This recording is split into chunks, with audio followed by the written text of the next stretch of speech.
Hello and welcome to the Stateside Soccer Show. My name is Jordan, and with me, as always, is Logan. How are you today, Logan?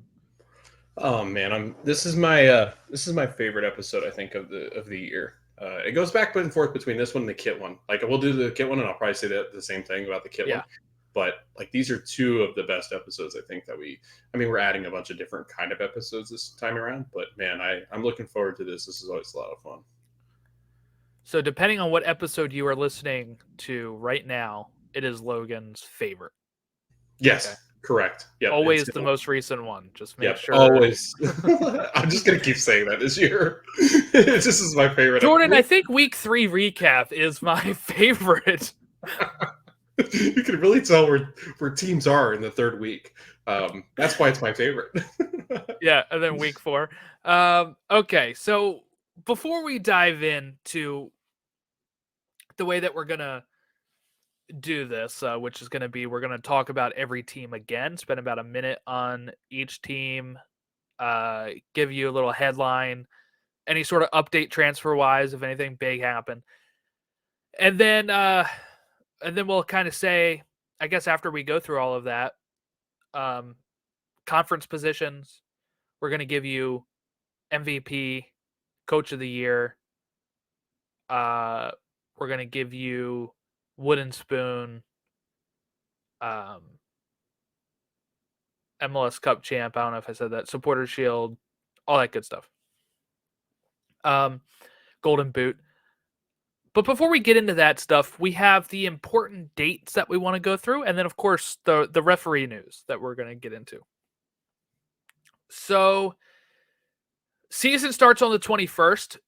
That is like 3 days away. MLS Rivalry Week is going to be May 11th through May 18th. The All-Star Game, hosted in Columbus, is going to be Wednesday, July 24th.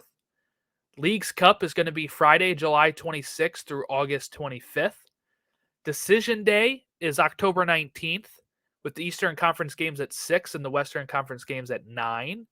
And then MLS Cup Final, Saturday, December 7th. So pretty much the same exact layout as last year. Actually, I think Leagues Cup is later this year. Yeah, I think Leagues. It was like the 19th. Yeah, I think it was the 19th last year. So we're about a week later. Should be interesting though. Like Decision Day, I love that they've moved to that format. I know that they've always tried to stick to that, but I love the 6 o'clock, 9 o'clock because Jordan, I feel like the first time that we walked through this, it was like 12-3 or something like that. No, it was. I think it was 3 and 6. 3-6. I knew it was in the afternoon because I remember watching in the afternoon, and you and I were following along. And Yeah, it used to be at 3 for the East, I believe, all the time because I remember going to 2019 Orlando, Philly Decision Day. yeah, I think that was October 20th or something. It was like around the same time of year, and it was like a 3 o'clock game or something because it was light out, yeah. And then, yeah, then we used to have like the West at 6 or something, and then the only bad thing is that like it is a Saturday. That's good. So Decisions Day is a Saturday instead of a Sunday. Mm-hmm. Love that. It used to be Sundays. I don't remember what it was last year. But 9 o'clock on a Saturday is much more doable than 9 o'clock on a Sunday, and that's why I think they used to be earlier. So it'd be like 3 o'clock on a Sunday, 6 o'clock on a Sunday. Yeah, we're lucky too, Jordan, because the big games that we want to watch, like Decision Day, Opening Day, MLS Cup, they all fall on Saturday. So it sucks when you have to work the next day or you are working. Like when baseball starts, it's always like on a Monday, and it's always like right smack in the middle of the day because the Cubs always play Opening Day like 2 o'clock. I love that MLS. We've got like that corner, that market corner of like we get games on Saturday. And I love that because it gives you time to watch all these games. Yeah, no, I agree. Give us the days. They did add some more Sunday games, this year because people were complaining that they were all on Saturday. But I'd rather not have 2 full days of Correct. of like having to sit and watch this stuff. Not that I don't enjoy it, obviously I'm podcasting about it, so I do. But like sometimes it's like work where Yeah. you're like, oh, I gotta watch the games, and I wanted to watch Yeah. like insert latest show I'm watching, Right. right? But it is what it is. So I do like that we're still mostly Saturdays and then evenings. Gives me time to get stuff done in the middle of the day, yard work, anything like that. Yeah, so I'm really excited for the start of the season. We do have the weird start of a Wednesday this year for the first kick. I guess you can liken that to the NFL kicking off on Thursday Yeah. now. Kind of dumb. They want to put. I get it. They want to put Miami on their own because they want people, But then they play everybody. again on Sunday. Yeah, but I think they want them to everybody to watch them. I think that's the big Yeah, thing that's is so that they why. can. Yeah, Yeah. But then don't have them play on Sunday. that's true. That Yeah, seems really that's rough. weird. Yeah, that is weird. They have to It- go they have to go from Miami It's gonna be a to mess. LA. Yeah, it's gonna be a mess, and half of them won't play. So They may we'll not get even have into a that. team. Right. Yeah. Yeah, it's odd, man. It really is odd. Especially then having it be the Miami RSL game and not like Miami Orlando, Miami Atlanta. Correct. Something that has a Yep. storyline. And Kind of close in proximity. That's the yeah, other thing yeah. that blows my mind. And the opening game's RSL, right, with Miami. So Yeah, that's what I'm saying. that's Like that's it's odd. a Yeah. not even a big Right. matchup.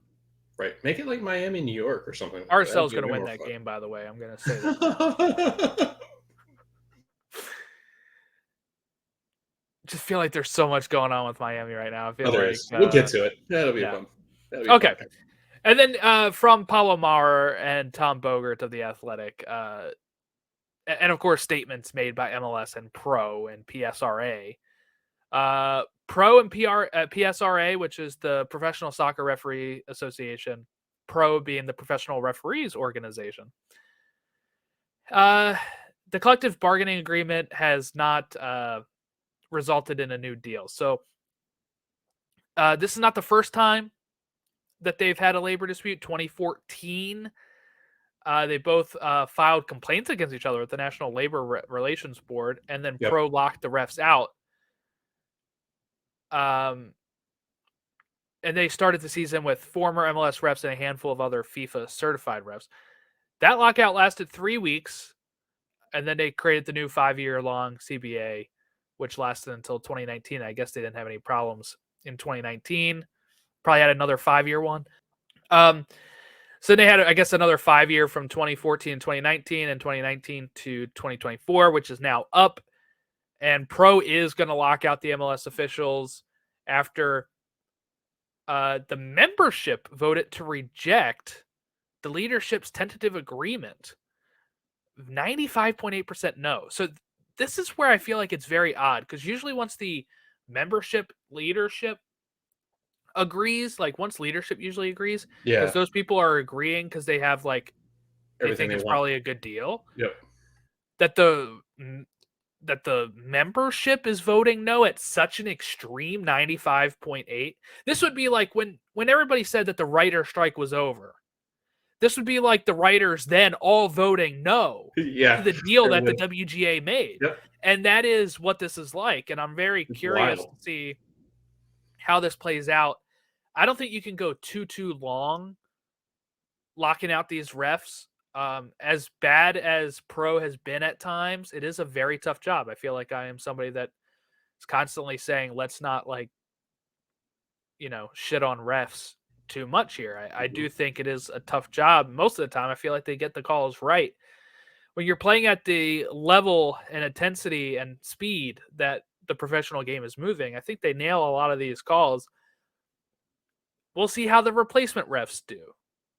But don't be shocked if like the first week or two is just really bad refed. Very badly refed. I'm sure there'll be some good replacement refs. That happens all the time, but I don't know. It's going to be rough. I'm hoping it's just mostly not noticeable, but it might be noticeable. Did you see the awesome picture from Austin yesterday? No. There was a post on social media right around the time when that news dropped, and you can see a ref behind the team photo that they take before the game sprinting off the field. I was like, was that really the? Because somebody said no, this was during the time when that news dropped that they were going to be locked out, and that ref took off running, so they had to find some other ref to Wow. do the game. I was like, I want to fact check that, but it was a really cool. It was a cool photo because like, why else would a ref be sprinting in behind the Warming up. maybe? But it was I've seen cool them do though. that. I've It seen was them do funny. that. I want to chase him.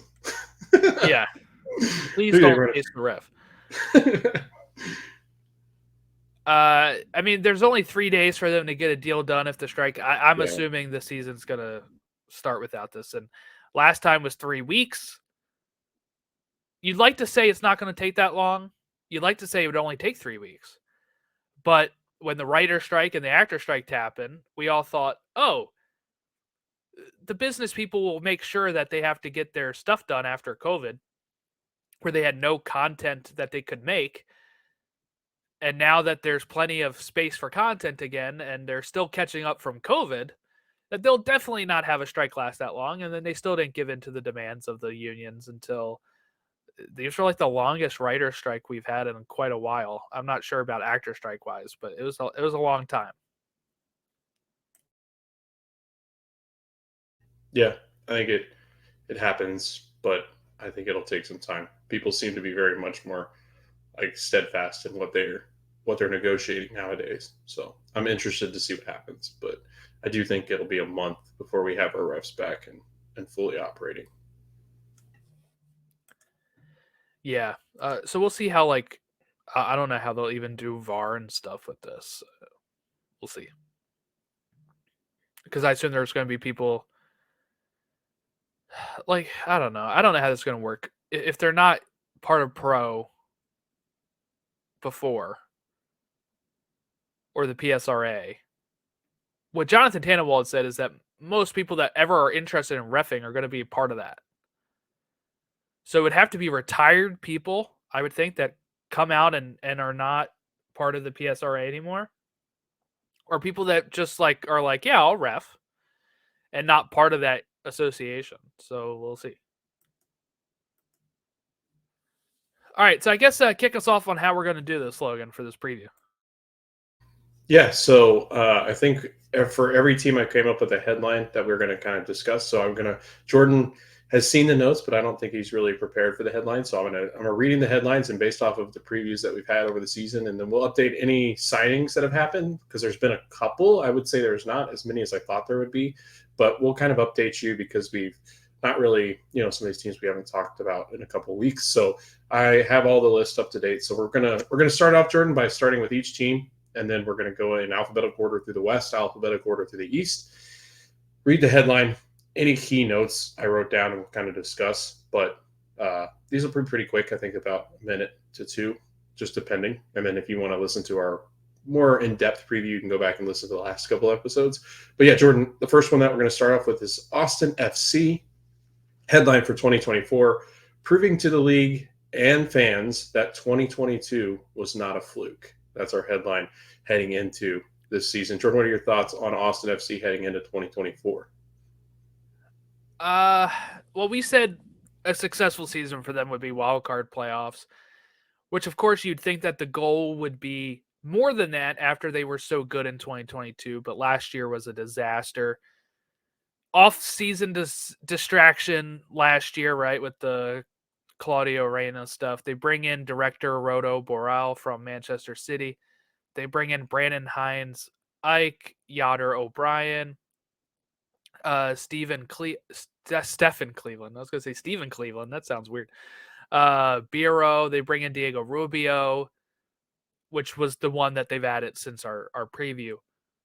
But for me, I don't think they've really done enough to really make themselves stand out in the West for me. So I'm quite worried about Austin FC.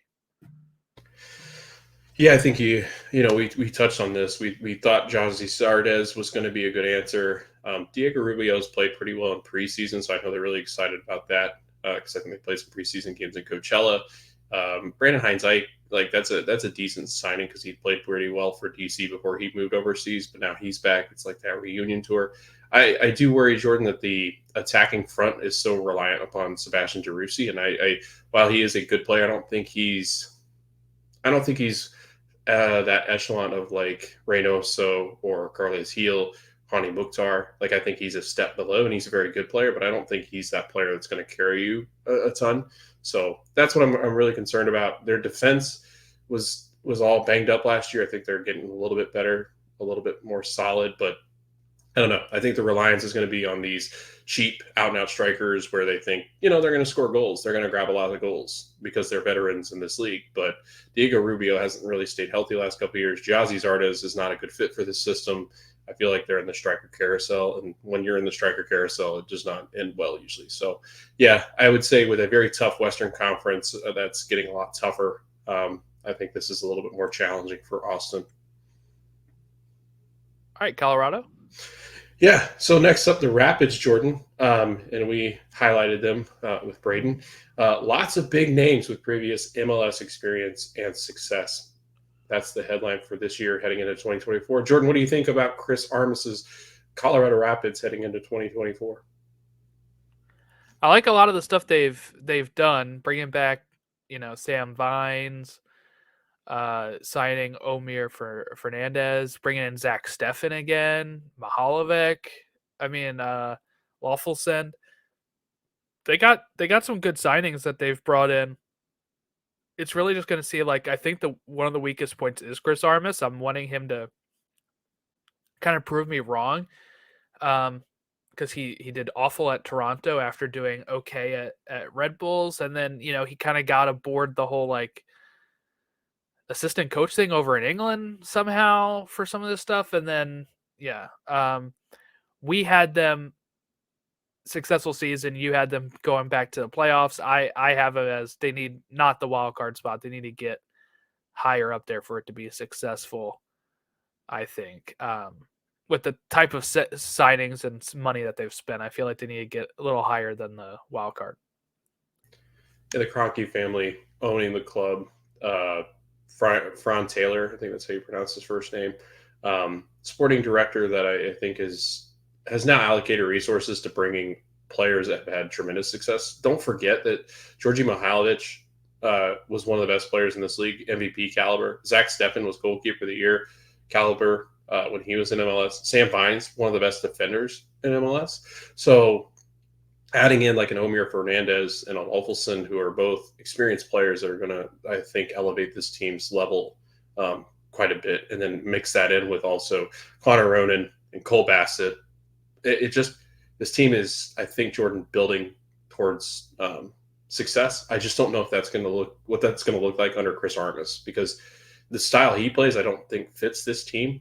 If they're going to go with that Red Bull press, I don't think that really works with some of the players that they've got. But I don't know. It'd be interesting to see what Chris Armas does. I think a successful season, like you said, like getting back to being competitive. They're 14th in the West, and I just don't know what this all looks like. I think this is a big question mark, because if Chris Armas continues to coach at the rate in which he did, this team could struggle. If this player core takes over and Chris Armas can kind of mold to what they do and their personalities and their characteristics, like I think they've got a really good shot at being a top team in the Western Conference, and it's going to be a hell of a turnaround for them.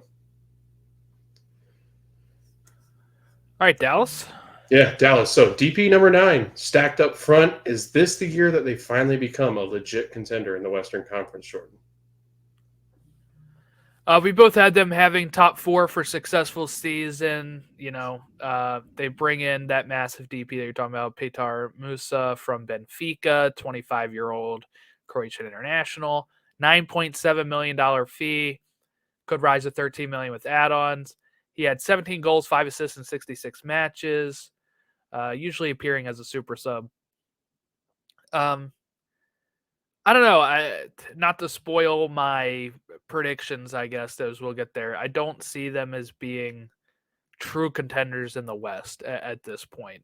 And I'm guessing I'm probably doubting them because I had them as a legit contender last year and they just totally failed me. So I'm being a little hesitant on Dallas this year. Yeah, I think the hesitancy is warranted because when you've got Paul Arioli, there's times where he looks like one of the top wingers in this league, and there's times where he's spent it's time sitting on the bench because he's hurt. You also have the up and down factor with Jesus Ferreira. I think that's a big question mark. It is. It's interesting to see that they've made a huge DP signing in Petar Musa. Strikers that come over, Jordan, it's typically a learning curve. I mean, there has been more success recently with new strikers like a Yakamakis, but I do worry that maybe Dallas is so reliant upon some of these guys that just have inconsistent times and windows in which they've always operated and have never consistently won.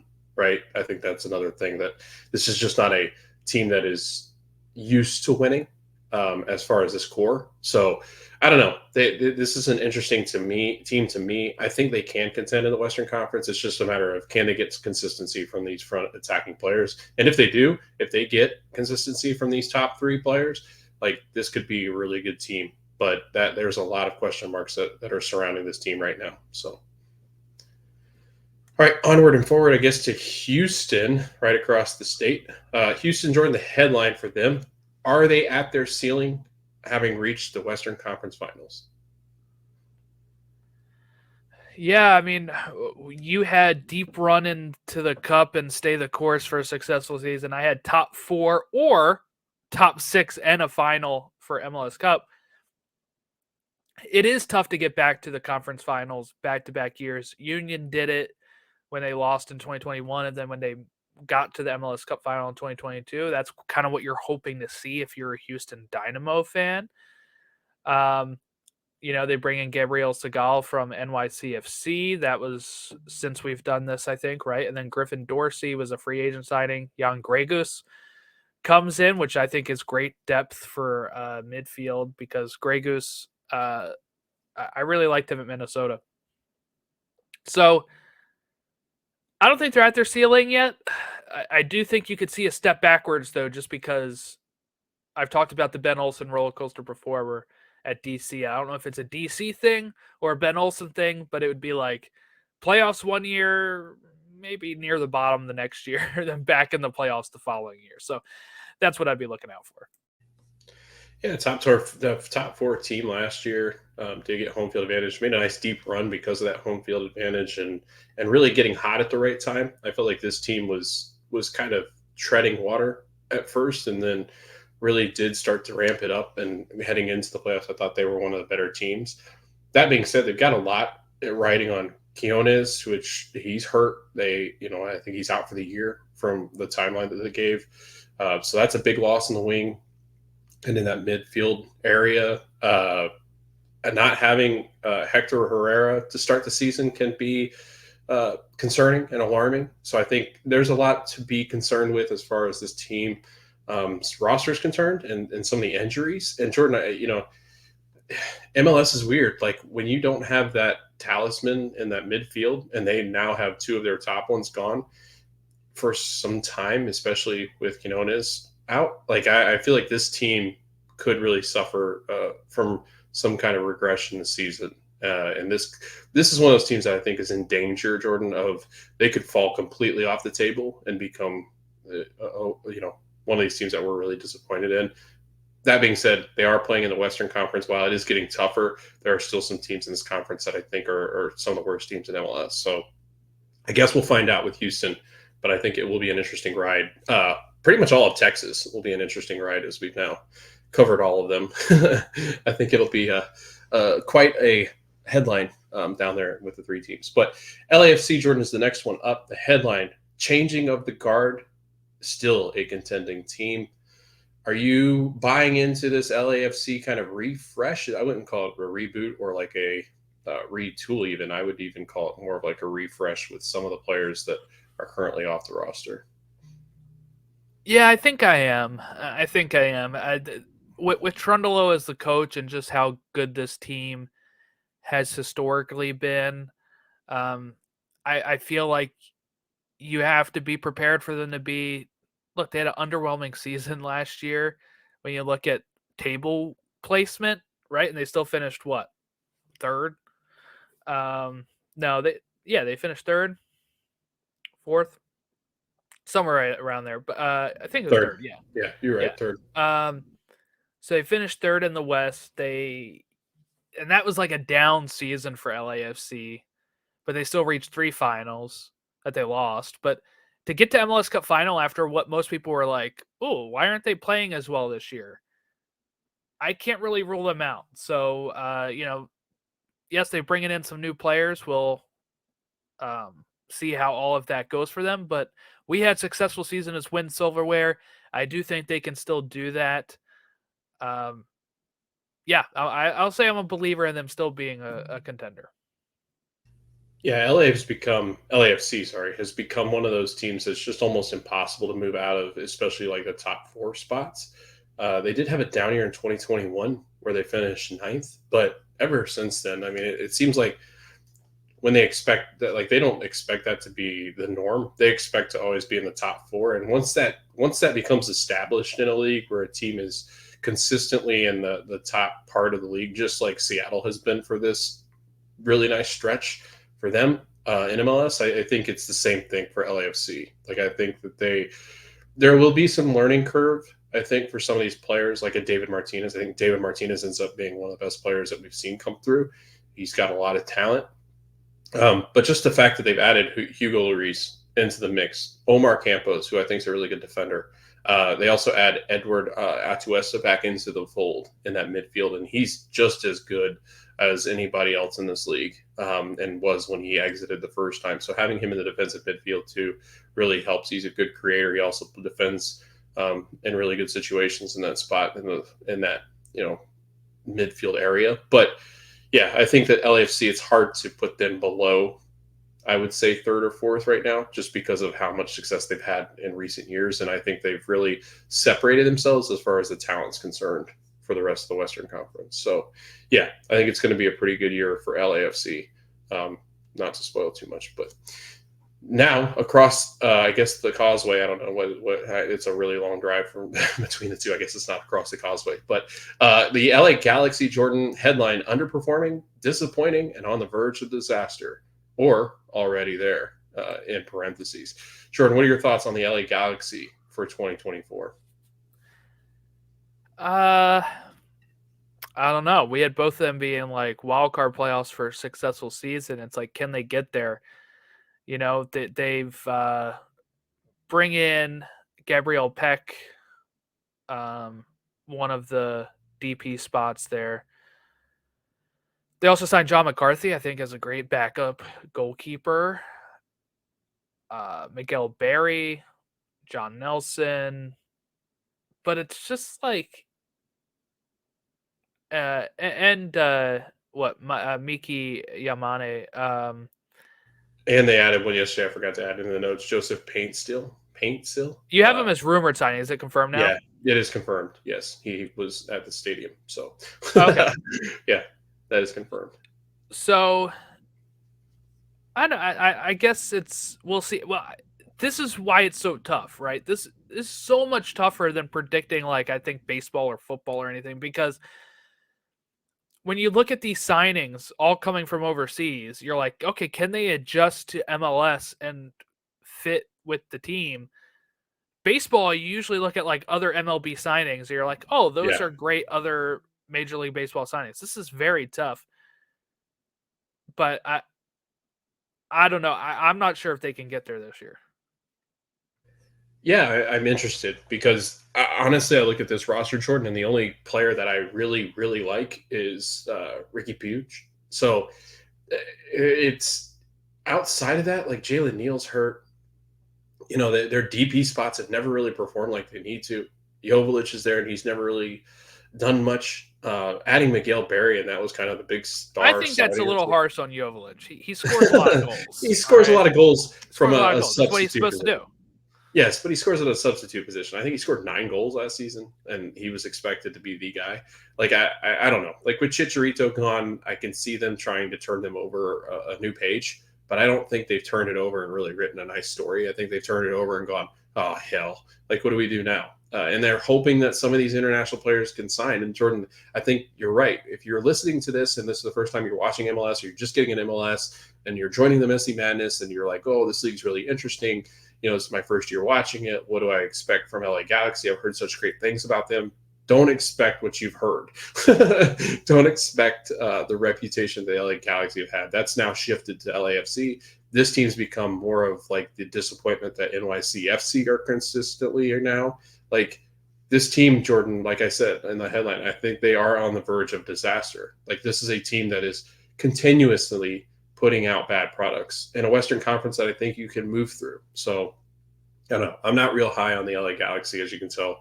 As we get into our predictions, you'll see where Jordan might place them. Minnesota United, Jordan, headline, no head coach. No problem, I guess, maybe. I don't know. What do you think, Jordan? What do you it's kind of hard to pinpoint Minnesota United right now. Yes, problem is what I Yes, would say to problem. that. So you have here that Sean McAuley is the interim head coach. He actually departed halfway, Yeah, sorry. Yeah, like a that month was after that. So it is going to be yeah. Cameron Knowles, Yeah. who is formerly the Minnesota United FC 2, which is fine, I guess. It's look because so post Adrian Heath, they go hire Khalid Al Ahmad as a sporting director and chief soccer officer, but he's staying with his club until the end of the European season, which is May or June, technically, right? So who is making these decisions right now? I don't know. Maybe he's part of the signings. I don't really know. That's the reason why they didn't want to do a full coach search, is because he's supposed to be searching for that coach when he comes over. Like there's no great time to look for a coach than June, July of 2024 for an MLS club. And then I don't know. So I feel like this is a lost season. You almost have to like strike this season out of the record. They're gonna look great in their kits. Yeah. 1-2 punch of the home and Right. away kit's gonna look great, but they're gonna be losing a lot of games, I think. So I'm worried for them. I think there's a lot to be concerned with not having a head coach, because while you can have good roster talent, that never really bodes well when you have a bad coach, which is why we're so up in arms about the Chris Armas signing for the Rapids. I think it's the same situation, except like you said, Jordan, like you can't the opportune time to sign a head coach is not June and July for MLS unless you somehow bag one of the European coaches that's Yeah, a really good that's coach. what it would have to take. Is like Right. you're like, here's Jose Mourinho. Yeah. So maybe he's got that connection. I can't imagine Jose flying into Minnesota and going, what the hell's this? Sorry, no offense, but the guy's been in London and Rome. I don't know if Minneapolis, Minnesota is going to be necessarily where he wants to go. I think they're in Minneapolis. That might be offending every single Loons fan out there. I'm so sorry. But yeah, I don't know. This seems like you said, kind of a lost season. They'll play with house money. If they make the playoffs, then good. It sucks because I think they're one of the better teams out there. I think Pookie's really interesting. They had a great clip last year where he's pretty much banging in a goal a game, which I think he's got the capability to do so.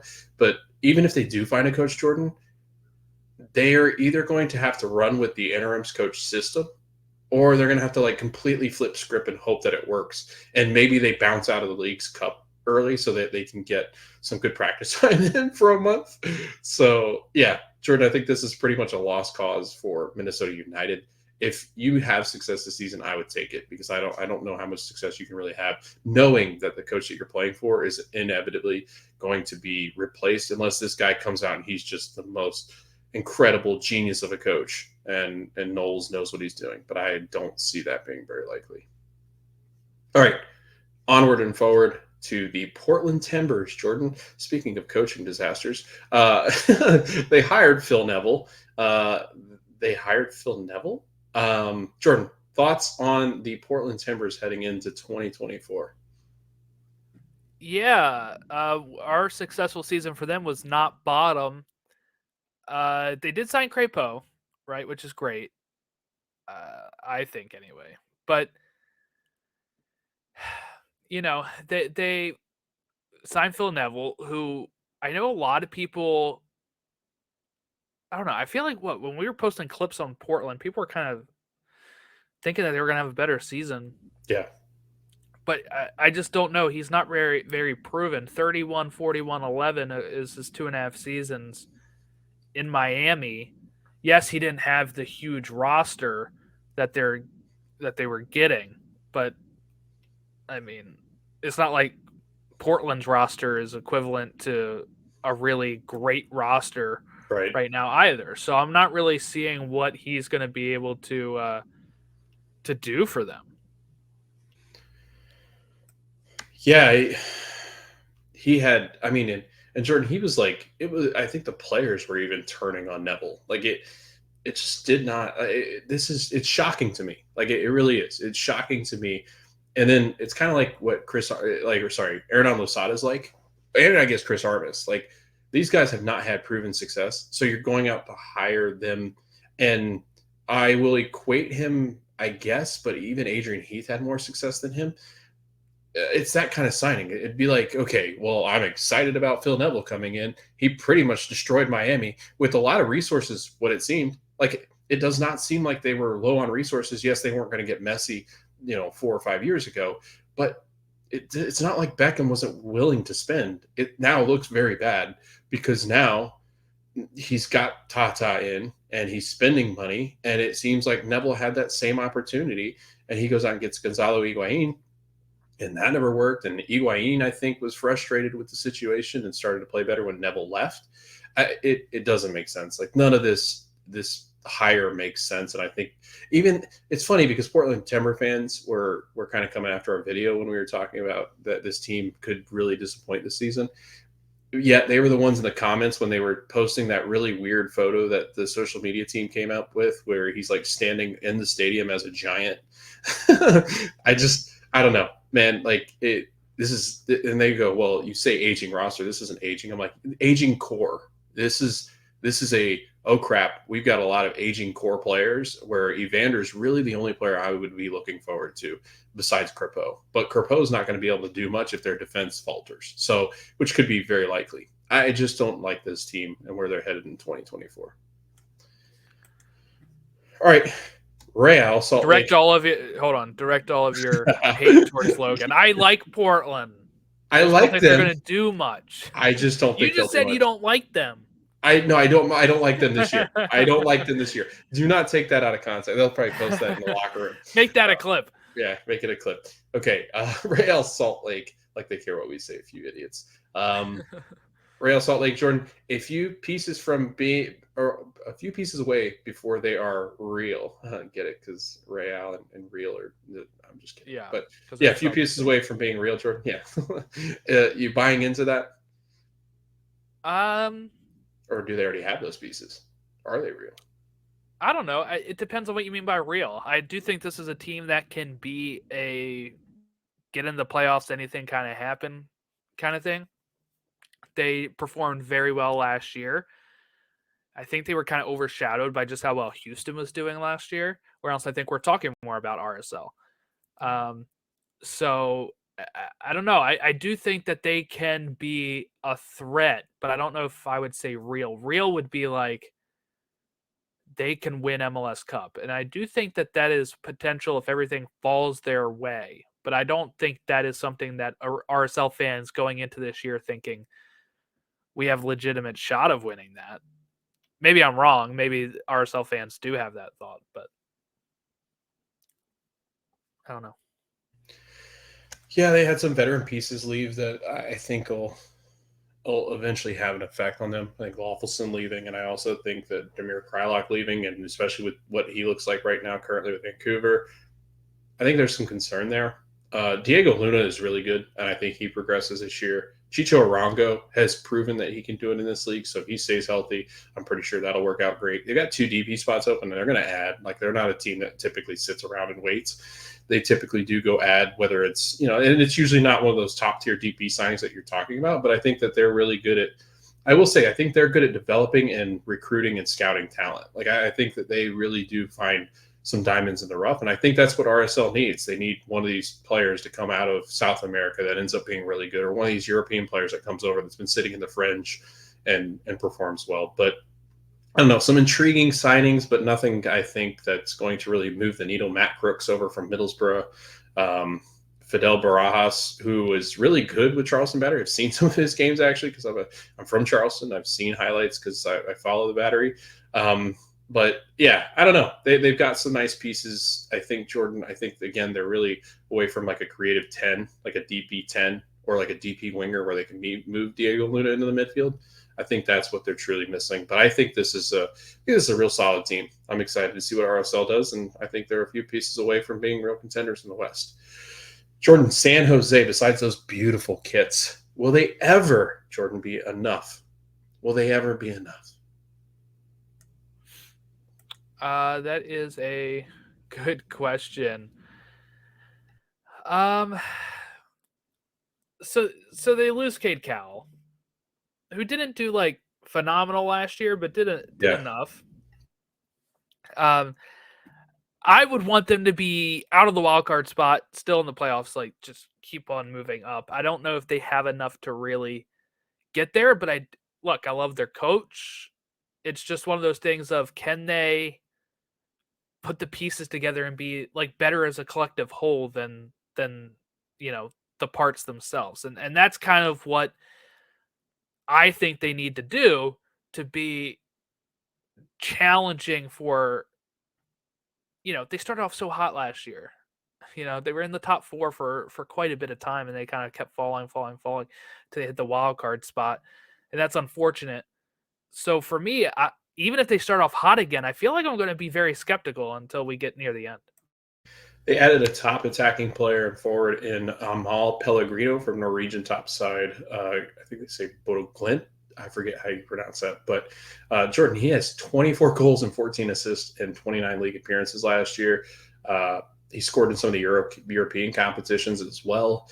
Um, like they've added the attacking force that they needed. If he continues to have success in the MLS like he had in Norway, then I think we're talking about this team as being a really solid choice to be, one of those dark horse teams that are dangerous in the playoffs. And I think, like what you said, they're shooting for those wild card spots at the bottom of the playoffs right now. And I think that would be successful for them. But I don't know. I feel like it's a wait and see. They've got one of the best goalkeepers, and Daniel being one of the best young goalkeepers. Not sure he's there for much longer, maybe a year. Maybe doesn't even make it through summer. I don't know. Depends on how desperate some of these European clubs get. We've seen how desperate they get with goalkeepers. But I really do like what they added, like Preston Judd, Alfredo Morales, William Yarbrough is a really good backup goalkeeper. He was with Colorado. He struggled quite a bit with the Rapids, but he'd always been pretty consistent before the last couple of years with them.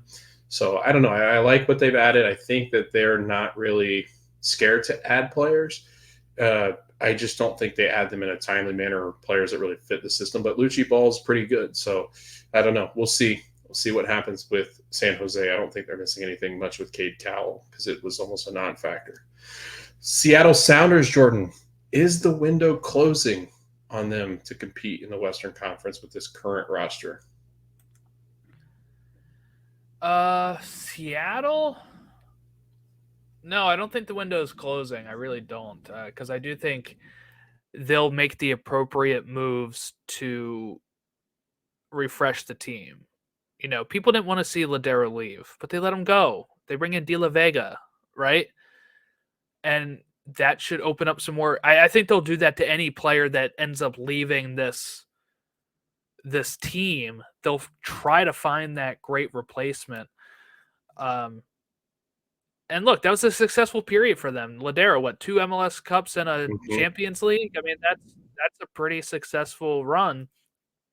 Now it's time to go out there and try to refresh the squad a bit, and bring in some new blood that can help get you back into those finals again. So I wouldn't say the window's closing, but maybe a new opportunity. I love that. I think a window is closing, but another one's opened. And they're trying to find which window that is. Because I think, like you said, once you breed success and you have that in your culture and you have the same core of the front office group that's with them, with Brian Schmetzer, he is so Sounders to me, and Jordan Morris is so Sounders to me. And like, they're just so ingrained into the city. The fans will not let them be mediocre. and I love that about them. They are, I think, they still. I would argue them or LAFC or I guess technically are still the LA or sorry the capital city of MLS soccer, like or Major League Soccer. I think they're the capital city until maybe Cincinnati or the Crew have something to say about it. But right now, man, like I can consistently when I'm doing these predictions bank in the fact that I think Seattle will be either 1, 2, or 3 in the Western Conference year after year, without a doubt. And I think, like you said, Jordan, I love the way that you phrase that, where it's almost like a when they find that one window is closing, the other one opens because they know how to refresh this team in a way that fits their system. And I've always loved that and admired that with Seattle. And I think it's similar in the way that LAFC's kind of done things recently. And some of the Eastern teams are starting to kind of emulate like the Crew. So, again, I am so high on Seattle this year. I can't wait to see what De La Vega does, just because I think he's got the chance to be really special in this league. He's wearing the number 10, Jordan. He's wearing the number 10. So I'm really excited about that. Next up, Jordan, is SKC. It seems like we always talk about SKC, but the headline, do we get second half SKC? That was one of the best teams in MLS, or the winless SKC from the first 10? That's a good question. It's how much of this Gavin Wilkinson storyline is out of the things. I think the fact that they cut from him so early and stuff is probably not going to play in the mind of any of these players and stuff. So I think that there won't really be any distractions. I like Memo Rodriguez. Come here, we're big Memo fans, right? But it's Always have been. they didn't add too much, but they also may not have needed to. They played so well last year at the end of it. It really is like I think they'll maybe start out slow again and then turn it back on again. But you can't start out winless in the first 10 again. I just don't think you can. Yeah, they added Memo Rodriguez, and I've always thought he'd had really a good skill set. And maybe it's Peter Vermees. Like you kind of wonder sometimes whether it's the systems which he's been playing in that he's just not been able to unlock it. Maybe that's SKC, right? I think he was Houston, and I want to say it was was it Austin? I can't remember where he'd end up, or I can't remember where he ended up in between. I think he went to LA at one point, didn't he? Yes, that's what it was. That's what it was. Galaxy? Yes, Galaxy. That's exactly. Yeah, it was. And was Austin. He was at Galaxy and Austin last year. Yeah. Well, that makes sense because I was like, I'm pretty sure he did play for Austin. But yeah, I think Memo Rodriguez again. I think could be an interesting fit for Peter Vermees. I think they're still going to be looking for some DP help in the attacking third. I always am hesitant, and I love what they said on Extra Time that eventually Shallowy and Johnny Russell are going to find a cliff and they're going to fall right off of it. Is that this year? I don't know. You would hope not if you're SKC fans, because they are not going to replenish the pool as quickly. They always are very calculated in the moves that they make. So the minute that those two don't play as well, they're going to have a bad year. And I think that's what you just bank on, the fact that they're not really going to make a ton of moves. Alan Polito, really excited about this year. But Jordan, I think I still think they're quite a few pieces away from being real contenders in this Western Conference. And I think they're more of like a nice in between of what we saw at the beginning of the season last year and the end. I don't think they're going to get as hot this year. Onward and forward to St. Louis City SC. Jordan, sophomore slump incoming? ? Yes, I do think so. I mean, you have to have a sophomore slump after finishing first in the West. I don't know. I mean, like, what would not be considered a slump? Finishing second and then winning it all? Like, at some point, it's gonna be a slump, right? Because they're not gonna finish first again. I can almost guarantee you they won't, because teams are gonna be more prepared for them this year. And I think that is kind of like one of those weird things of like, oh, they finished first. It's gonna be a fun trivia thing for their, in the future, but I don't know if they've added enough to repeat in the West when you have some of these other teams loading back up again. And it's going to be a slump. Now, how much of a slump? Do they miss the playoffs? Do they fall way down? Is it an Austin type of thing from, 2022 to 2023? type of thing, or is it a we didn't finish first, we finished fourth? Oh, that's great. That's the real question I have for them.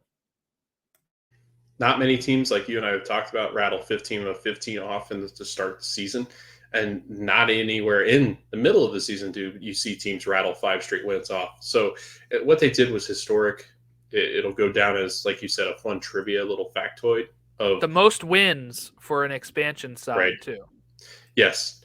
But you also saw them lose quite a bit too. So, drawing is really important in this league. And I think that's something that you got to learn to just get points when you need them. They felt like they were coming undone at the end of last season, and they did in the playoffs. They just absolutely crapped the bed, which I get it. You're an expansion side, but also you had the number 1 seed. You were playing at home in front of those crazy fans because they are absolutely one of the best fan bases in MLS.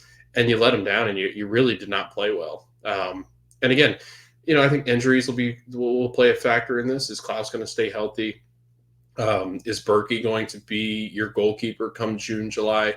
I doubt it. Like, I could see European clubs like hounds on him. Like, I think there are certain players in this league that they're going to come after. He's, I think, number 1 on my list. If I'm a European club and I'm looking for a goalkeeper, I think Roman Berkey is somebody that I'm calling up saying, hey, we got a spot over here if you want to come join. So I don't really love what they lost either. I think they've lost some pretty important pieces as well, which I think could ultimately impact them. I think Jared Stroud is a huge loss for them. Giacchini played extremely well in kind of a sub and then starting role.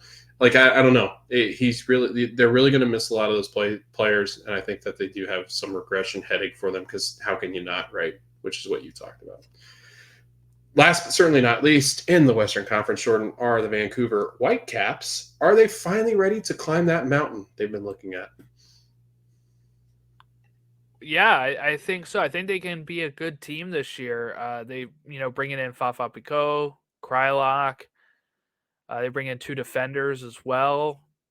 They did very good last season. They did pretty okay in the Champions League. They did just get knocked out of it, but they had the matchup with Tigres, which is a tough matchup to start off with. I don't know. I think that they can be a really good team. It's just, can they actually, can they prove it now? Yeah, I think they've got all the pieces. This is the year, I think, if you're looking at it as a Vancouver Whitecaps fan, this is the one you're excited about. To go toe-to-toe with Tigres, and then, they did kind of fall apart in El Volcan, but it's preseason. The fact that you had a lead on Tigres heading into the last 10 minutes of the match is unbelievable for a Whitecaps team that's not really ever been in that situation before. They've got some of the most exciting attacking players. I'm really excited about the Fafa Pico signing, and I think Damir Krylock, Jordan, if he plays 28 games, 29 games in MLS, like, the dude's a different kind of attacking player that could create some chances that Brian White's never seen before. So I'm really excited about the Vancouver Whitecaps, probably the most excited I've been since we started this podcast. Eastern Conference? Let's do it. Eastern Conference, Jordan, the first one, Atlanta United. See Thiago Almada while you can. Because I think he's gone. I think that's a harsh headline, because I feel like, yes, he is so important for them, 11 goals and 16 assists, but I do think there's other reasons to go see this team. I think that they can still be a really good team this year. So really excited to see Bartosz Slisz, see how he is. And of course they signed Dax McCarty. So I'm really excited for those 2 signings in particular. But yeah, definitely go see Almada while you still can, because he's probably leaving. Yeah, I think a lot of it just depend on what they can do outside of Thiago Almada. That's such a huge piece to lose, that creative attacking player that's going to get you goals and score goals as well. And I don't know. Like, it'll be interesting to see what they do to replace him. I think they've got the inner workings to do so. I think Slisz is a big part of that. And I think that's kind of what they're prepared for. Nick Firmino as well. I'm really excited about seeing the young player from MLS Next Pro. I always want to say MLS Next is Pro. I don't know why, but yeah. So Atlanta United, yeah, I'm pretty happy with where they sit. I think they got one of the best strikers in the league as well. So, Jordan, Charlotte FC, where's everybody going? Yeah, they had lost a lot of people. Swiderski is gone, right? Joswiak is gone. Mello is gone. Corujo gone. They did bring in Dean Smith, right? So that's one person that you're glad. Where are they going? They're going to Charlotte. Everyone else is leaving though, so that's pretty much a big problem. Uh, I'm not sure what to really think about Charlotte going into this year, honestly.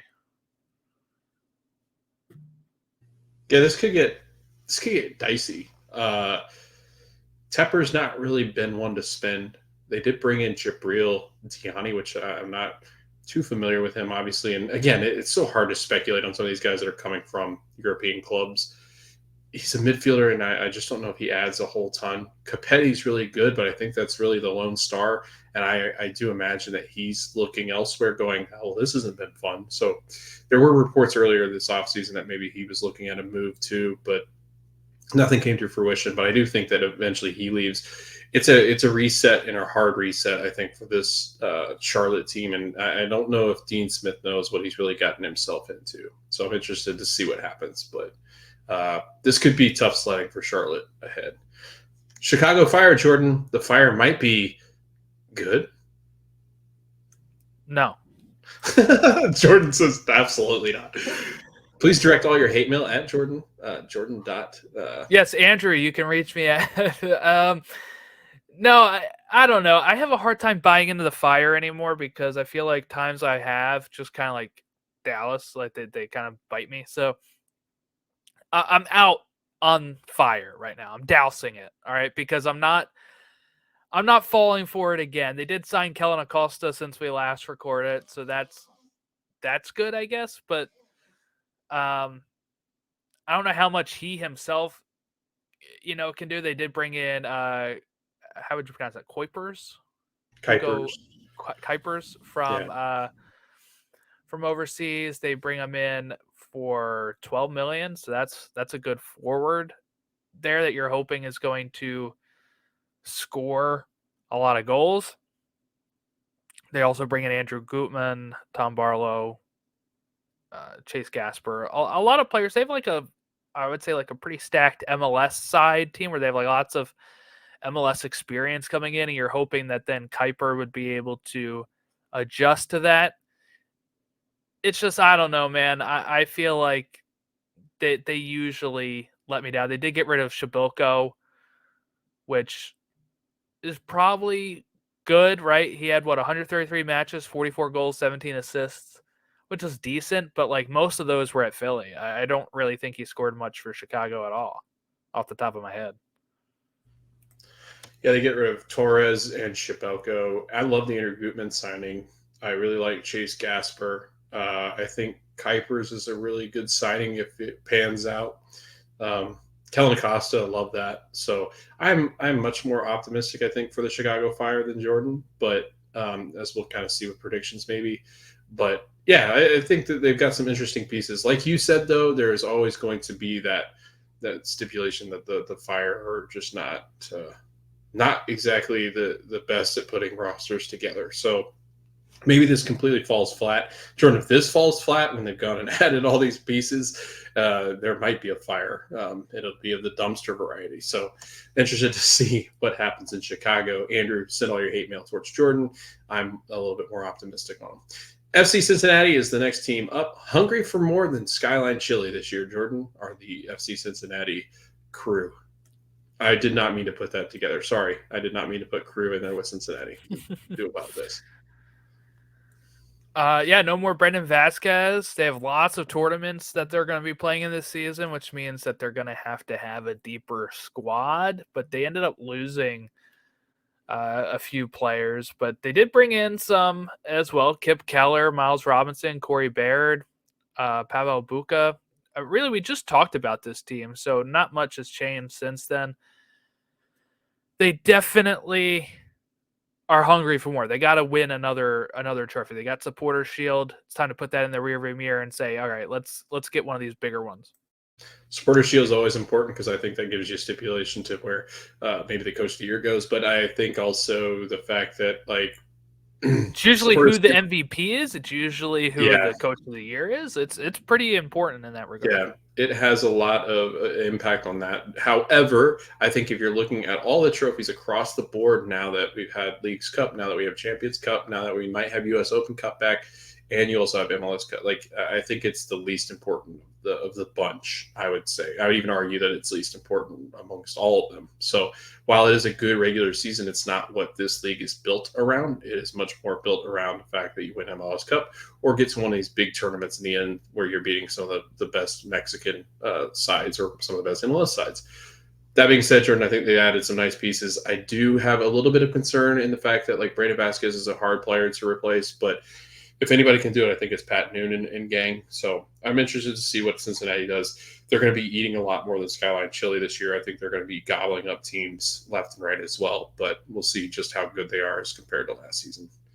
The Columbus Crew, Jordan, up next. They're still the best team in MLS. That's my headline. That's all I could come up with. They're still the best team. They're the team to beat in MLS right now. Yeah, I know. I think that they have a lot going for them. The question is going to be juggling the competitions. That's going to be the biggest thing because what we sometimes see for teams that win Supporter Shield or not Supporter Shield, win MLS Cup, they get into the Champions League, any of the teams that get in the Champions League, and they're going to struggle a bit more because they're going to have more on their plate. So do they have a MLS Cup hangover like some teams get Super Bowl hangovers where they're not going to be able to put it together as much? We'll see when we get to my predictions, but yeah, I'd say right now that they are, especially with this coach, so hard to beat it. Nancy is really good, and he has this drilled into his players. I think they're going to be very tough. Yeah, Wilfred Dante, still the MLS best coach, I think, has the best looking roster of the bunch. They seem to lose players, but then gain players where I think that they look exciting. So I'm excited to see how Hans Stroza fills in for like kind of that Julian Gressel role. Derek Jones is good. Midfield depth, defensive depth. He's really good defender. But I just really like this team, and I think they're just well coached. It'll be a matter of balancing the competitions, like you said. And ultimately, I think when you win MLS Cup, your next priority usually becomes Champions Cup. And then once you bounce out of that, you refocus back on defending your title. Is typically how this goes. I could see them not wanting to really do much with Leagues Cup this year. So we'll see what happens. But yes, I think a balancing act is warranted for this team. DC United is the next team. That is a lot of turnover once again for DC United. Yeah, that's the tough thing for DC United is it seems like they are constantly resetting. 13 players out, they bring in 9, and it's like, all right, let's see how this will go again. A successful season for me was not to be last because when you have this much turnover, it is very, very tough to have a cohesive unit, and that's what I worry about for them going into this year. Yeah, I mean, I think ultimately when you're looking at this club, they brought in some good pieces in Jared Stroud. I think Aaron Herrera is a good defender in MLS, not great but good. But yeah, this team is interesting. Christopher McVay in Miami was always a challenge. So I don't know. Like at this team, man, this is a constant. Oh, you know what? That didn't work. Let's try something else, but with a whole different roster, and they're going to keep doing that. And I'm not sure that Troy Lesend is the guy. He had some success with Red Bull last season, but I don't know if you can really do much with this roster, and then that's going to hang on him. And I just don't know if Christian Benteke is going to be able to provide as many goals as you really need. So I don't know. He's got good pieces. I think he's just got a weird collection of them. And that never really works with MLS. Onward to Inter Miami, Jordan. The team that everybody's going to want to talk about, everybody's going to want to see. When we just took a break heading into the Eastern Conference, I watched a commercial and, of course, the first highlight for MLS season pass. It's like a trailer to buy it now. Of course, it's Messi. So, Inter Miami headline: Messi magic, or will this be tragic? Yeah, that's going to be the big question hanging over them the whole season. Their preseason tour didn't go well, but to be honest, it's preseason. The only reason they were doing it was to make money anyway. They apparently have to get rid of some players, right? Their cap situation is apparently an issue. Bogert came out and said that he had a source saying that they need to trade players or get allocation money to be able to keep this stuff. They had to ship out Gregor, right? He's gone. They're looking at maybe getting rid of Gene Molta, DeAndre Yedlin, Robert Taylor, Sergei Christoph, because they have to try to fit all of these players into the MLS system. That's going to be tough for them. I don't know. We said successful season. They have to be in like top 3, top 4, challenging for top of the East, top of Supporter Shield. I don't know if this club can do it. They have a lot of pressure on them too. Yeah, there's a lot of talk, obviously, about Luis Suarez staying healthy, although he's played so many minutes. I don't know what that conversation's like. I mean, he's not as quick as he once was. You can obviously did so many runs, but I think the most important thing right now, Jordan, is this roster situation, because here we are once again talking about Inter Miami not following roster compliant rules, and people are always like, well, they knew this was coming. I'm like, did they? Because it sure seems like they're in a panic mode, and they would have got rid of these players long before their preseason tour started, because maybe they were waiting to see what kind of cash they could bring in, and they were so excited. I do think they knew this was coming. Every team can do this with the roster compliant date that they have. It's just, I think with the preseason friendly, they wanted to keep the squad big so that way they could be able to rotate a little bit more. I mean, I like yes and no though, but like they play on Wednesday. They got to be roster compliant by Tuesday, I think. Like it's not they like will. They will. Let's hope. Maybe they've already had things in the works and we just don't know. Maybe they cut these guys. I have no idea. But it sure seems odd that they definitely have stuff in the works. If somebody is saying to Tom that these players are available, that means that they've been on the phone trying to ship some of these players out. That's true. So I do think that it is that something will be done. Yeah. Now, my favorite thing is that a tweet comes out the next day that said that they were interested in Neymar if he wouldn't get bought out. I was like, gosh, what are we doing? Like some of that's made up. I know, but who knows at this point? Anyway, next up, Jordan, and like I said, I think Miami, like you said, it's figuring out the roster at first, but I think this is actually starting to lean more towards this team is not going to be as good as people think. That's what I think is going to happen. All right, CF Montreal, the coaching carousel continues.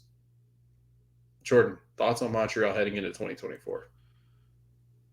Yeah, they're a big question mark for me. They signed Joseph Martinez. They bring in Raheem Edwards, Rouen. I mean, they've brought in some good players. Bring in some players from Bologna too. It's just, all right, can you improve from 10th place? They were so close to the playoffs last year. They did well when Nancy was there. It's just like, okay, what's next for them? And just again, kind of a lot of turnover, bringing in lots of players, and it's like, okay, let's see how this works. Yeah, I think what you said, it's a hodgepodge of a team. It'll be interesting to see how it all comes together cohesively. The teams that go and add over, I would say, 3 or 4 players into a mix of what starting players and starting minutes are going to get, people that are going to get over 1,000 minutes, I think those are teams that are very concerning to me, especially if they've not played with each other before. That's a lot of what Montreal is and has been for the last 2 years. I think that's a huge turnover as far as Montreal is concerned. Kyoto's gone. Like, there's a lot of good pieces that have gone and now are either returning to MLS or will be on MLS roster that I think were good players for them. So that's also going to be a shame. But if anything happens, Jordan, I think, what will be surprising is how good Courtois is as a head coach. He's been really good with MLS Next Pro's Cruz team. So I'm really interested to see. He was good with Crew too. So I think he's got good coaching chops. I just don't think he's got much of a roster. Nashville SC. The headline is, "The weight of the world is heavy, isn't it, Hani?" Yes, it's going to be definitely on Honey's shoulders, the weight of the world, because he's going to have to make this team go again. Uh, this is kind of the thing that has, I think, some people ranking Nashville so low, is just that they really need it all to go well for Nashville to be a good team. They did sign Wubens Passius, who played for Forge FC. Forge FC is not a really high level, so it's like, okay, how's that going to work, right? They have Sam Surridge, who I thought did pretty well. They'll need more from him to be able to get this team really going, though. Yeah, it's too bad. I think this is a window that Nashville SC fans will look back on, especially when they start to when Hani does start to descend, and when he does start to not carry this team. It's a Hani Mukhtar, seriously, like it's a Hani Mukhtar injury away or sell away or transfer away that puts this team in some really dire straits towards the bottom of the Eastern Conference. I think because they are so reliant upon him to do things. I think that I would compare him pretty similarly, except Minnesota now has a striker, but I would say it was before that with without Pookie when they had Reynoso. When Reynoso was gone, they were like an incomplete team that looked like a disaster. I think that's what you're looking at in Nashville.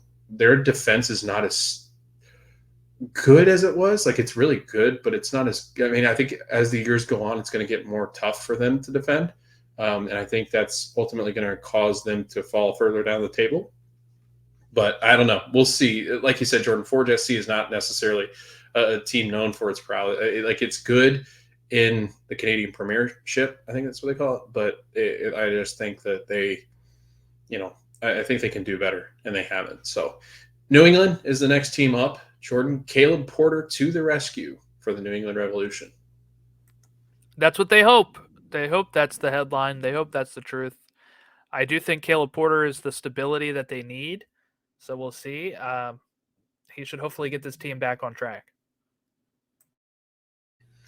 Yeah, I think it's a really great hire. I mean, when you're looking at a guy that has brought stability to teams like a Columbus Crew, he played well, or he did well there. He did well at Portland. I think this is ultimately what they needed. They didn't really add much besides Ravas. I think that Petrovic being gone, that's a big loss for them. It's all about them staying healthy up front as well. Dylan Barrero's been hurt. You've got injuries to guys like Brandon By. So a healthy roster, this team's good, but I think it'll take a little bit of time, especially to learn the Caleb Porter system. And then you start to wonder, can this team be a top 4 team? NYCFC headline, what comes first, silverware or their stadium? Well, it depends on what you mean. They do already have silverware, so they would be. I meant silverware in the coming years. Yes. That's In what the I meant coming by the years. headline. Yes. Yeah, this is we'll see how this team shapes up. I've been kind of down at NYCFC recently, so to prove it, they really got to get back in the playoffs.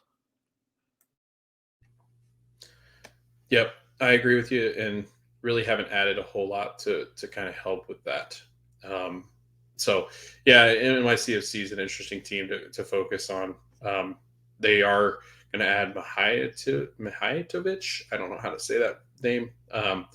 He's 18 years old, 8 goals and 2 assists. That is a really young player to add and think that they're going to break the world, because that doesn't typically happen in MLS. So, really interested. I do think their stadium becomes before their next trophy.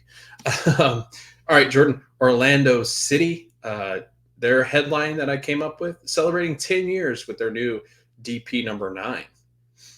Jordan, thoughts on Orlando City heading into this season? I think they should be pretty good. They're going to look stylish in that new away kit too. Yeah, the kit is amazing. I can't wait to debut it. I did buy it. It hurt my bank account, but we'll not talk about that.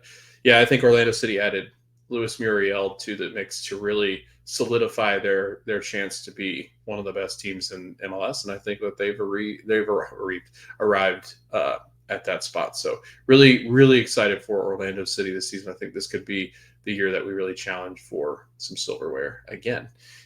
Jordan, your Philadelphia Union, the headline is the window closing on this core group as we start to talk about maybe some exits. Yes, it is. Curtain the curtain is is closing. closing. Yeah. They got a few. They got like this year on this core, and then they're gonna really have to reshape some stuff. Yeah, Bedoya, I think that'll be that's inevitable. Obviously, with the contract he signed, he'll work in the front office. He'll still be around the team. Looks like that they're going to move on from Julian Carranza. Kai Wagner is always an interesting situation, even though he signed the new contract. I think this team's got a lot of good players in Bizo. Like they've got so many great players, Leon Flock, that they can move on from. Is it Quinn Sullivan? I always forget which one's there. Still, is it Quinn or is it? Yeah. Both of them are there. Cavan Okay. is there too. He's got invited to the camp. But I think this is the year. If Philadelphia is going to do it one last time, I think this might be it before they start to hit a little bit of a reset and build a roster. Which I don't think a reset's going to be too bad for them. I think they'll stay a relevant team. Red Bull New York, Jordan, stop feeding and start eating. Stop feeding those damn teams over the European system. Maybe it should be start drinking because they're Red Bull, but also for fans. I thought you meant alcohol. They might still need that as well. No, I think they should be some fun this year with Emil Forsberg coming over. I really am excited to see him play this year. Yeah, Emil Forsberg. They added Dennis Jengar. I think that's how you say that first name. He's a winger, 19-year-old Norwegian Youth International 2027 contract in MLS. 7 goals, 4 assists in 44 matches for Odds BK over the Norwegian system. Came up through the U20 level, and I think could be a really good addition as he starts to develop as well. So they've got a lot of good pieces. They've also got Lewis Morgan, who's also looked really good in seasons before he got hurt. So I'm excited to see what Red Bull do. If this isn't going to be the year, Jordan, then I don't think it ever will be. I just don't think the writing's there. They need to fill that stadium, man. They don't have enough fans to want to make it. They won't drink because there's not any left. I think Red Bull could be an interesting storyline, especially this year, because their defense is one of the most elite defenses. So I guess we'll find out, and what time will tell with some of their attacking players. Toronto FC, Jordan, buckle up. This could get rough. Yeah, they're going to have a bumpy road for sure in Canada here. John Herdman taking over for his first season. That is something I'm looking forward to seeing how he can do in the club level. But the roster is still an issue. We'll see is kind of my thought there. Again, we said successful year is not last, and you just want to see some sort of improvement under Herdman. Yeah, I think it's going to come down to eventually getting rid of the Italians and Insigne and Bernardeschi. I just think that they've already overextended their stay in Toronto, and I think that'll be ultimately just players that they've got really, like, if they're trying to build a good solid core in Toronto, that's not 2 players I think you really try to build around. Jonathan Osorio too, I think eventually, maybe he leaves and finds greener pastures elsewhere. I forget how old he is because I almost want to say go to Europe, but I think he's a little older. And I think he's obviously has aspirations on the national team in Canada. So I think that they've got some decent young pieces that they can kind of build around, but really it'll be about what John Herdman can do. And if he can at least make this team buy into the fact that let's just be competitive this season. Let's try to get up out of the bottom of the Eastern Conference, which I think will be very tough because it is the tough conference. It is the elite one. But I think Toronto has the coach at least to make those decisions going forward that will turn them into a competitor in the Eastern Conference. So, Jordan, that was our run through of each of the headlines for each of the MLS teams. We're going to head into the predictions now, and we'll kind of talk a little bit about what we think here. So how do you want to do this? Did you want to go first? Sure. Okay, I'll throw yours up. This is Jordan's Western predictions. So if you see anything you don't like, just direct it right at Jordan on Twitter. I'm sure we'll be wrong. All right, yeah. Jordan, so first up, I have Seattle. I have LAFC in second. I have Houston in third. Vancouver in fourth. FC Dallas in fifth. Sporting KC in sixth. RSL in seventh. St. Louis in eighth. And Colorado Rapids in ninth.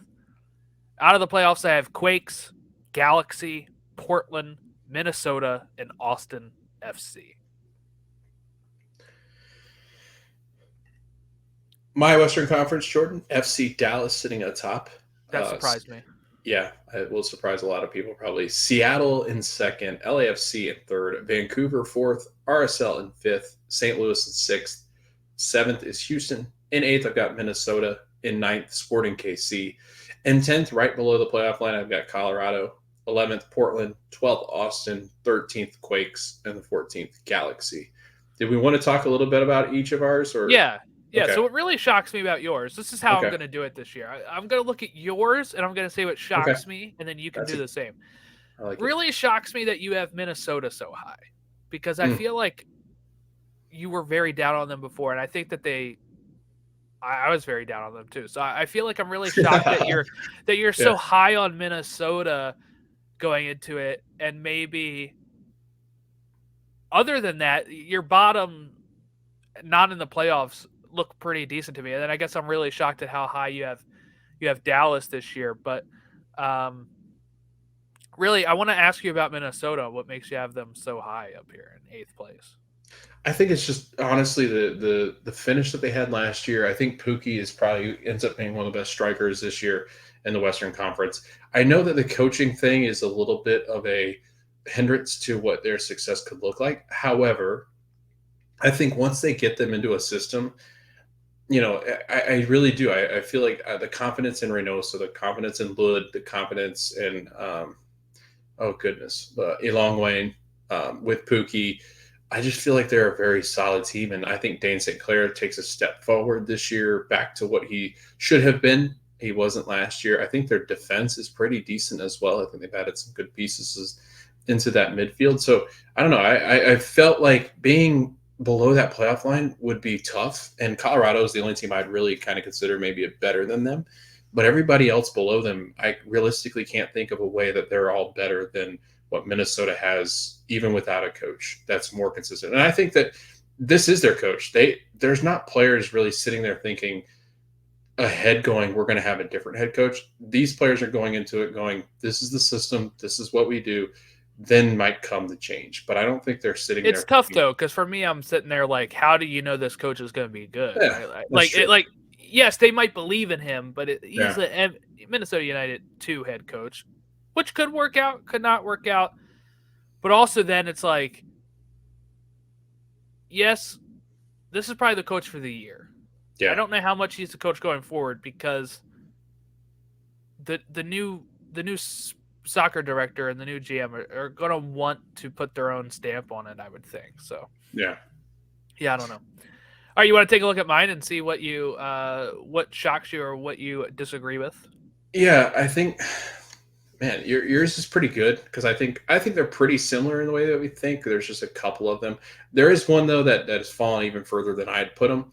So I kind of want to ask what your thoughts are on St. Louis. Like, why so low? Like, they're almost out of the playoffs, and I would argue that game's a toss up. It's a 50-50 once you get to that wild card game.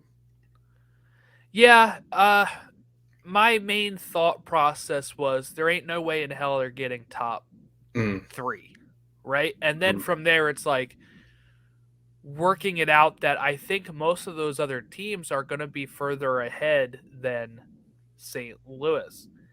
What I also am thinking when I'm looking at this top 9 here for the playoffs, after the top 4 or top 5, I'm thinking it's going to be very, very close point-wise. Mm-hmm.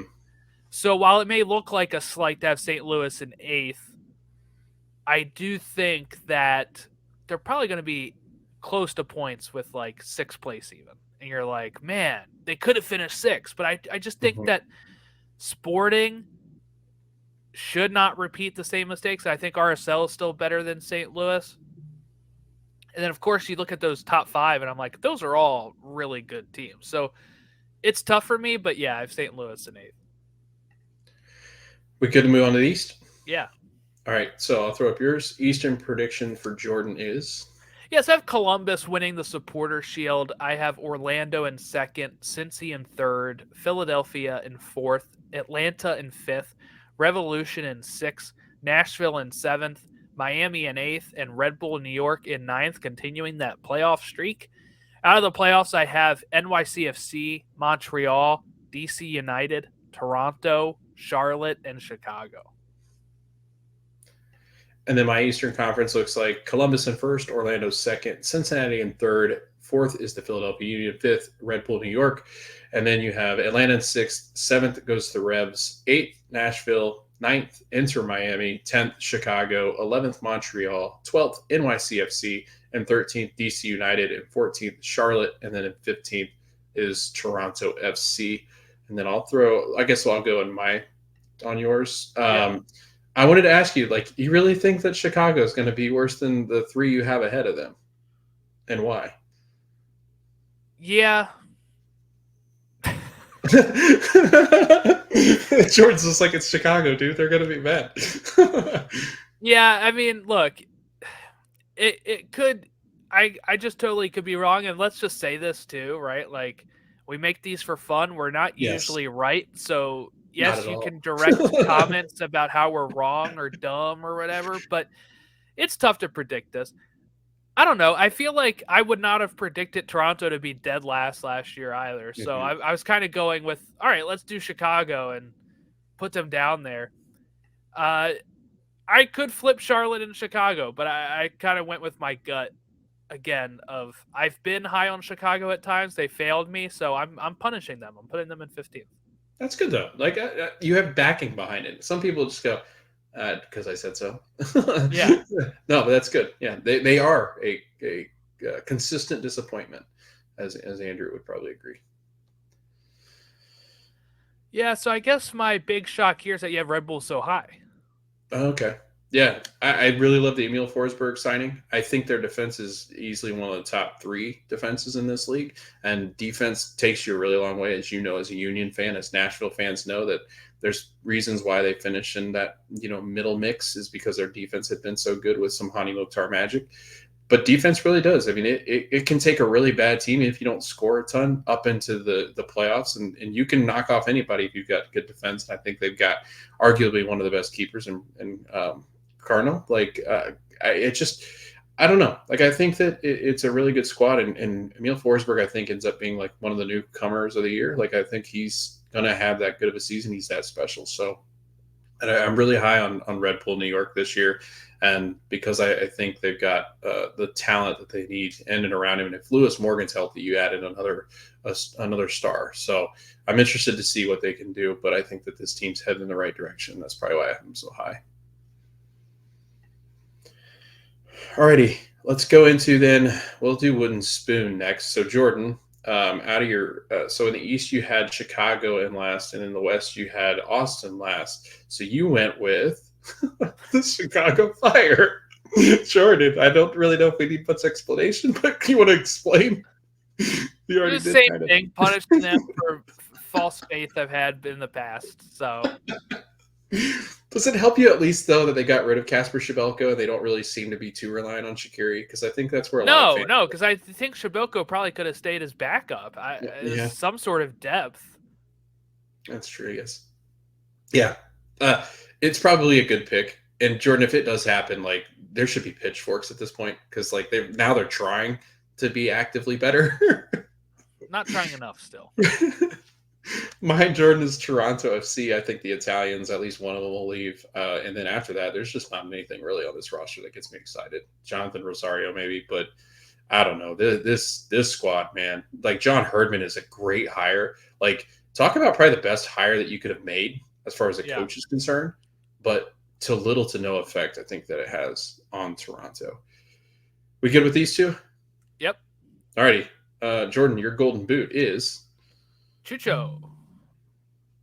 Yeah. Had to go with him because, all right, so not to spoil my other selections, right? I had Columbus winning the East. I feel like they're going to need a lot of goals. He scores and assists a lot of goals. So I put Chucho up there. When we get to MVP and to Supporter Shield and Coach of the Year, you're going to see a constant theme. And this is because not of my faith of this team, but really just realistically, right. when you have a team win MVP or a team win supporter shield, the MVP is on it, the coach of the year is on it. So once I picked my supporter shield winner, I went logically through that. So there you go. Okay. My golden boot, and I'll kind of explain this one. I think Giacomakis wins golden boot. I think it's very close this year. I think it's maybe a 1 or 2 goal difference between him and Cucho. Which you're probably like, why are you explaining the difference? You'll see why in a minute, obviously. But I think Giacomakis gets the most goals this season, but I think Atlanta's not going to be as good as Columbus. So therefore, it impacts this next decision. And Jordan, you and I came to a unanimous decision to name Cucho Hernandez the most valuable player for 2024 as far as our predictions concerned. I think Jordan Giacomakis does outscore Cucho, but I think Cucho and Columbus have the shot at being the best team in MLS this year, especially in the regular season. So that is why I went with Cucho. Is that similar to what you were thinking too? Obviously. Yeah, so I have them as supporter shield winners. So again, my logic was who's going to be the most influential player on the team? It's going to be him. So he's going to get MVP. And to no shock, both of our supporter shield choices, which is an interesting choice, Jordan. Maybe we have to defend this a little bit because of their focus on other tournaments. Why do we have them so high? They're going to get knocked out of CCC, so they're going to be able to focus. So. They're going to be able to focus on this. And I just think with a full second year of Nancy as head coach, it's drilled into them a bit more. They're going to be even better this year. Doesn't mean that's going to translate to MLS Cup, but I do think that we've seen this before. I think, I don't know, I'm just kind of spouting some BS maybe, that you can have a team win it all and go MLS Cup out of not being a supporter shield winner, and then they come back the next year and they can be a supporter shield winner. Yeah. So kind of like getting better as they go. So yeah, I do think while yes, they have CCC, I think they're going to get knocked out on that. So I think the best 3 teams are in the Eastern Conference, Jordan. But I also think that the Crew are going to be a step ahead of Orlando and Cincinnati, is my thinking in behind that. I think the Crew will have enough separation there. So, and plus Cincinnati and Orlando are also going to be competing for these other tournaments too. So right.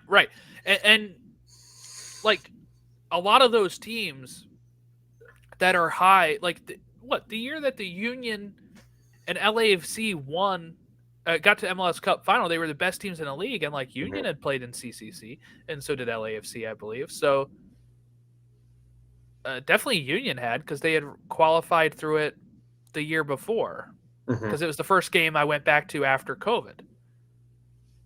So, or maybe, I don't know, maybe I'm misremembering, but there will be multiple teams that are in these competitions, and that at some point is going to, one of them is going to be good, right? And they're going to win in supporter shield. So it's kind of tough like that.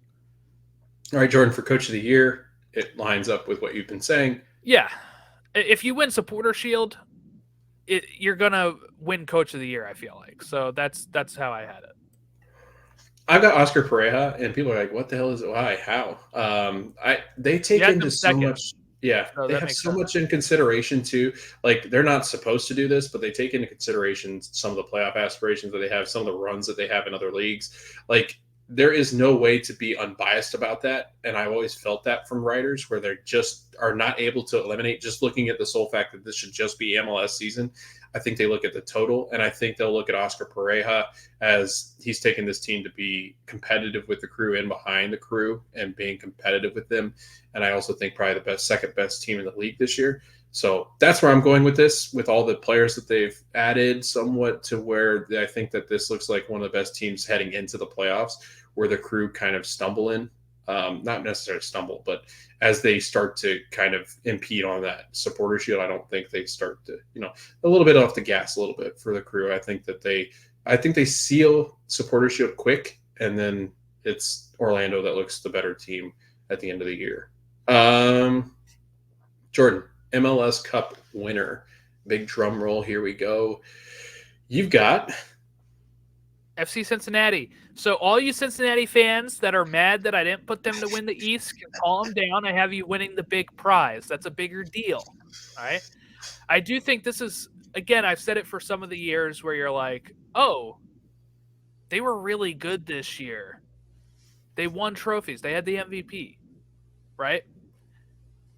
Sometimes that's not the team that wins at all. And I do think that it could be that this team ends up getting hot. They maybe fill in some voids of players that left, and then they get hot in the second half of the year and they win it all in the playoffs. I do think that they have the ability to do that. It's a good point. I've got Orlando City. Talk about a homer. Yeah, thank you. Yeah, thank you. It is tough to play in Orlando, especially when they've been good. I think that is something that they control throughout the postseason. I think that they. Except when the fans don't show up. Well, that's true, but I think this year. I'm just kidding. No, it's true. In the playoffs, they tend to show out more, but during the regular season, it can be a little rough. But they do play well at home. Logan's working on that, by the way, guys. Yes, I know. I'm actively recruiting. No, I'm kidding. I'm taking Matt, so that's one more person. But yeah, I again, people might shout homer, but I do. I think Nico Ladero being added, I've been pretty down on that signing until I've seen him start to play in the preseason. It seems like he hasn't really lost too much, and I think there's not really too much that he's going to have to do with that team. And I think he ends up being kind of like he and Martin Ojeda sharing that number 10 role. Maybe we see some double striker situations with Muriel and Duncan McGuire. I think they've got the depth this year too, like adding in all those pieces that they've got. Like I really do. I think Orlando City's built to withstand some of the competitions with crew flying around trying to win all these competitions, with the way that their schedule is going to have to balance out, with Cincinnati being the one that's going to be expected to try to bounce the crew. I think it gets a little much for Cincinnati. I think there is some regression in Cincinnati, not much, but it's hard to replace some of the players that they're missing, like a Junior Moreno, like a Brandon Vasquez. I just think that there is some cause for concern with their goal scoring. It's not as good as it once was, unless Bupenza goes nuts. But yeah, so I got Orlando City as my MLS Cup winner. I think Muriel has a good season, and if not, then Duncan will. So it's just a matter of who. But yeah, Jordan, that wraps us up, I think, for the MLS predictions for 2024. Yeah, which means that games are actually starting. But Tuesday, our kit tier list ranking are going to be dropping. We're going to do it a little different this year. We're going to do it with the tier list, but we're going to have the tiers named after our tiers, which are buy it now, wait for Ross, don't buy, and burn it. That's what they'll be called. That's what we're going to do. And we're going to come to consensus this time instead of us each having options. Like, we'll each say what we think, and then if we don't agree, we'll have to come to an agreement on where to put something. But I'm excited to see where that's going to go. But that'll drop Tuesday night. But also on Tuesday night, we get some actual CONCACAF Champions Cup. We did get some with Vancouver, but if we're looking at some big matchups, St. Louis and Houston, that's going to be fun. That's in St. Louis at 8 o'clock. And then Saprissa, Philadelphia Union, that's at 10 p.m. on Tuesday, February 20th. Wednesday, February 21st, we get the New England Revolution kicking off at the same time. And they're facing, I don't know how to say this. They have initials here on the MLS site, which is CAI. Not the CIA, but the CAI. They'll be going up against the Revolution at 8 o'clock. And then at 8 o'clock, also, MLS season kicks off. That's why it's so weird to be on a Wednesday. You have Champions League going on at the same time. Miami and RSL kick off the season. But then at 10 o'clock, if you want to wait around, you get Calvary and Orlando starting their CONCACAF Champions Cup legs. Thursday, February 22nd, we get Mocha FC versus Nashville at 7 o'clock, and then Cavalier FC versus Cincinnati at 9. Then we have the actual season kicking off more than just one game. Saturday, 2 o'clock, we have on Apple TV, MLS Season Pass, we have Columbus Crew, Atlanta United. That game should be a bunch of fun. LAFC Seattle at 4:30. That's on MLS Season Pass and on Fox. 7:30 Charlotte NYCFC. 7:30 DC United New England Revolution. Orlando and Montreal that Logan's going to be at. That kicks off Saturday at 7:30. Philadelphia Union and Chicago at 7:30. as the Union will put Chicago towards their wooden spoon fate. Austin and Minnesota at 8:30. Dallas, San Jose, Houston, and Sporting Kansas City, St. Louis and RSL all at 8:30. Then on Saturday at 10:30, we have Portland versus Colorado. Sunday, we have 3 matches. 2:30, Cincinnati, Toronto, Nashville, New York at 5, and then LA Galaxy hosting Inter Miami at 9 o'clock. Some big matchups coming, Logan. Yeah, a lot of good ones. I love some of the games that they've aligned for that first week. I'm really looking forward to that Nashville Red Bull game. I think that'll be good. It's at Nashville too, so it'll be interesting to see. Crew Atlanta, LAFC Yeah. Seattle, those are 2 huge ones to kick us off at 2 Right. and 4:30. And then we have all the 7:30 games. Yeah. Be interesting to see how you're they manage. There, right? You're going to be at Orlando, Yeah. Montreal, right? Yep, we'll be there. It starts at 7:30, and I'm looking forward to that. I was going to say, like, it'll be interesting to see how they all manage this early part of the year, like who plays on Saturday because they've played on Tuesday. Like, Cavalry is not known for being great, so maybe they don't have to play some of these big players. But who knows? It might be the beginning of the year. They might be like, let's play both. We're fine. We're good. Yeah, that'll be interesting. Because then right after this, right, we have games on Tuesday again. Yeah. So probably the day we're recording, we'll also have Orlando Calvary at 6, Philly Saprissa at 8:15, and Houston St. Louis at 10:30. These times I think are set by CONCACAF. So Orlando Calvary at 6 o'clock sucks on a Tuesday, but Yeah. I think CONCACAF wants a 6, an 8, and a 10 time slot there. So I think that's why it's like that, unfortunately. Don't know if they had much of a chance to say anything. But we got a lot of 2 o'clock, a lot of 4:30 games coming up on Saturdays. I like that a bit. I don't want it to, like, I quite liked the 7:30 thing, but if I'm ever at a game, like using my press credentials at a 7:30, at least I can catch a game or two beforehand before I leave the house now. Otherwise, I'd catch the highlights when I get home at like midnight. Yep. Okay, well, that about wraps us up here. Hopefully everybody enjoyed our prediction show. If you didn't enjoy it, it's probably because we ranked your team near the bottom. I'm sorry. I'm sorry about that. But guess what? Take that as a sign because we're usually wrong. So enjoy your team winning the Supporter Shield or MLS Cup. We'll do a Leagues Cup pick when we get closer to Leagues Cup. We're not doing that right now. And Open Cup we didn't pick this year because we don't know what's going on with it. So right now we're just kind of sitting and waiting.